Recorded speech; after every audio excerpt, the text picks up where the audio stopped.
এরপরে প্রশ্ন হলো, ওমরা পালনের উদ্দেশ্যে আমি একটা গরু লালন পালন করেছি, গত হাটে 1.5 লক্ষ টাকা বিক্রি করেছি। বর্তমানে সংসারে একটু অর্থনৈতিক সংকট চলছে, তাই ভাবছি এবার ওমরাতে না যে এই টাকা পারিবারিক কাজে ব্যবহার করব। ওমরার উদ্দেশ্যে পালিত গরুর টাকা কি পারিবারিক প্রয়োজন মেটাতে পারবো, নাকি এই টাকায় শুধু ওমরাই করতে হবে? খুবই দরকারি একটি প্রশ্ন। আপনার প্রশ্ন উত্তর হলো, দর্শক, আহ, আপনি যেহেতু ওমরা করবার নিয়ত করেছেন, কিন্তু আপনার জন্য ওমরা করা আবশ্যক নয়, বা ওমরা করার শপথ করেননি, বা ওমরা করার মানত করেননি।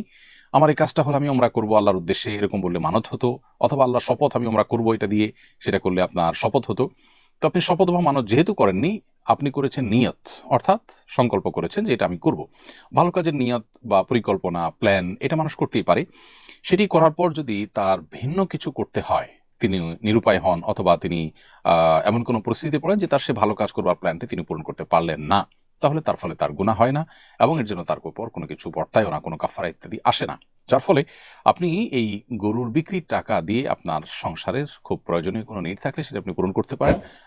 আপনি যে উমরা করতে পারলেন না, বরং সদিচ্ছা ছিল, নিশ্চয় আপনার দুঃখ বা আপনার কষ্ট লাগায় কাজ করছে, সেই জায়গা থেকে আল্লাহ তাআলার কাছে আপনি সওয়াব পাবেন। নবী করিম সাল্লাল্লাহু আলাইহি ওয়াসাল্লাম বলেছেন, মান হাম্মা বিহাসানাতিন ফালাম ইয়ামালহা কুতিবাত লাহু বিহি হাসানাহ, ওয়া কামা ওয়ারাদা ফিল হাদিস। নবী সাল্লাল্লাহু আলাইহি ওয়াসাল্লাম বলেছেন, যে ব্যক্তি কোনো ভালো কাজ করবার সংকল্প করেছে অথচ তিনি ভালো কাজটি করতে পারলেন না, তাকে সেই ভালো কাজের বিনিময়ে আল্লাহ রাব্বুল আলামিনের তরফ থেকে সওয়াব দেওয়া হয়। অর্থাৎ প্ল্যান ছিল, প্রতিজ্ঞা ছিল, সংকল্প ছিল, বাট হয়ে ওঠেনি, তাহলে সওয়াব তিনি পেয়ে যাবেন। সেই হিসাবে আপনি ইনশাআল্লাহ আল্লাহর কাছ থেকে সওয়াব পাবেন বলে আশা করা যায়, এবং আপনি নির্দ্বিধায় এটি আপনার ব্যক্তিগত কাজে ব্যবহার করতে পারেন। যদি আপনি মানত করতেন, তাহলে সে মানত পুরা করাটা আবশ্যক হতো।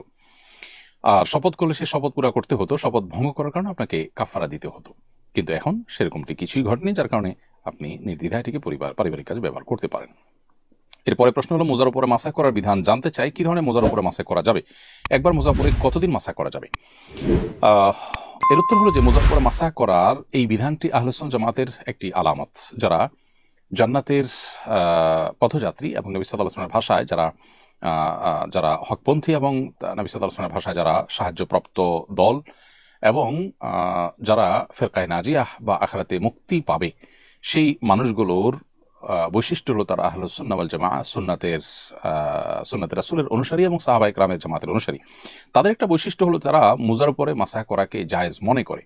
অর্থাৎ একজন মানুষ পূর্ণাঙ্গ অজু করার পর, যে অজুতে হাত মুখ ধুয়েছেন, পাও ধুয়েছেন, মাথা মাসা করেছেন, পূর্ণাঙ্গ অজু হয়েছে, অজু অবস্থায় তিনি যদি মুজা পরেন, এবং সেটা পরে তিনি যদি 24 ঘন্টা পর্যন্ত এটা পরিধান করা অবস্থা থাকে না খুলেন, তাহলে এর মধ্যে যতবার তিনি অজু করবেন, পাও ধোয়ার জায়গায় পাও না ধুয়ে ভিজা হাত পায়ের উপরে, মুজার উপরে মাসাহ করে নিলেই হবে। উপরের অংশে শুধু একটু টেনে নিলেই চলবে, দুই পায়ে দুইবার দুই হাত দিয়ে।